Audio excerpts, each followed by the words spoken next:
बिस्मिल्लाहिर्रहमानिर्रहीम। अस्सलाम वालेकुम friends, welcome back to my YouTube channel meals with Javeria. Bakra Eid के मौके पर अक्सर घरों में कुर्बानी के जानवर की कलेजी से ही नाश्ता किया जाता है।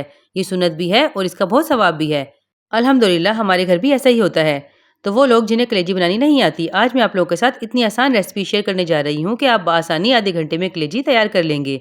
आगे चलकर मैं आप लोगों के साथ ऐसी टिप शेयर करूंगी जिससे आपकी कलेजी भी बिल्कुल नरम बनेगी और खाने में बहुत ही मजेदार और खुशबूदार होगी।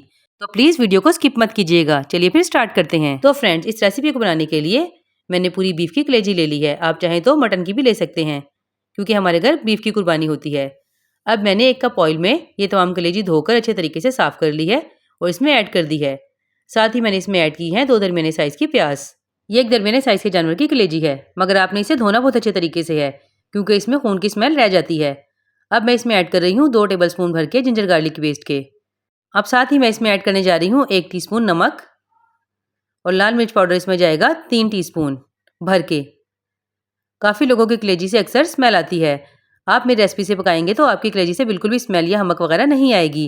आपने बिल्कुल रेसिपी को ऐसे ही फॉलो करना है जैसे मैं बता रही हूँ। अब मैंने इसमें ऐड किया है 1 टीस्पून कुटी लाल मिर्च का। ये फ्लेवर को बहुत एनहेंस करता है।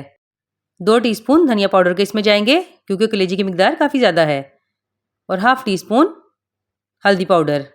अब मैं इन तमाम चीज़ों को अच्छे तरीके से मिक्स कर लूँगी। पानी इसमें बिल्कुल भी नहीं जाएगा। अब मैं इसे ढककर दरमियानी आंच पर पकने के लिए रख दूँगी, तकरीबन 25 मिनट के लिए। अगर कुर्बानी के जानवर की कलेजी हो तो बहुत जल्दी गल जाती है। कलेजी अच्छे से गल गई है। चलिए अब हम इसकी साथ साथ भुनाई कर लेते हैं और साथ साथ बाकी की चीज़ें भी डालते जाते हैं। आपने देखा कि मैंने इसमें बाजार का कोई भी मसाला इस्तेमाल नहीं किया। ये घर के ही मसालों से बहुत ही मज़ेदार और शानदार बन जाती है। तकरीबन 5 मिनट बहुत अच्छी सी भुनाई करने के बाद अब मैं इसमें ऐड करने जा रही हूँ कसूरी मेथी। कसूरी मेथी मैंने तकरीबन 1 कप के करीब ली थी और इसे अच्छे तरीके से धो लिया था। धोने के बाद ये तकरीबन 1 से 1.5 टेबल स्पून ही रह जाएगी। आपने इसे ज़रूर ऐड करना है, इससे इसकी खुशबू भी बहुत शानदार आएगी और ये बहुत मज़ेदार और टेस्टी भी लगेगी। आपने मज़ीद इसे 3 से 4 मिनट के लिए भुनाई करना है, जब तक कि घी ऊपर ना आ जाए।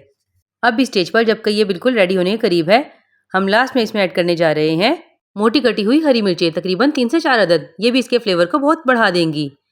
अब इसको भी अच्छे तरीके से 1 से 2 मिनट के लिए मिक्स कर लेंगे। और ये देखिए, कलेजी बिल्कुल रेडी है। अगर आपको थोड़ी सी ग्रेवी चाहिए तो बेशक आधा गिलास पानी डालकर पका लीजिए। हमारे यहाँ ये ऐसी ही खाई जाती है। तो फ्रेंड्स, ये देखिए, ये थी मेरी रेसिपी बहुत ही आसान सी कलेजी की।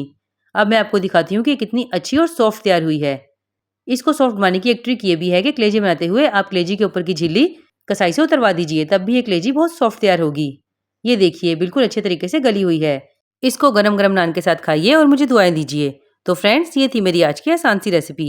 उम्मीद करती हूँ आप लोगों को पसंद आई होगी। अगर पसंद आई है तो प्लीज़ लाइक शेयर सब्सक्राइब ज़रूर कर दीजिएगा। फिर मिलूंगी ऐसी ही शानदार रेसिपी के साथ। तब तक के लिए अपना बहुत ख्याल रखिएगा, दुआ में याद रखिएगा। अल्लाह हाफिज़।